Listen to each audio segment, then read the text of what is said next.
এই লাইনটি মনে রাখলে রবীন্দ্রনাথ ঠাকুরের 12টি নাটকের নাম আর ভুল হবে না।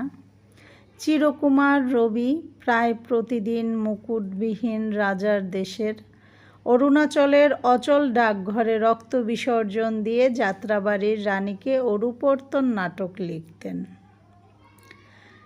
এখানে চিরকুমার নাটককে বোঝানো হয়েছে রবি, কবি রবীন্দ্রনাথ ঠাকুরকে বোঝানো হয়েছে।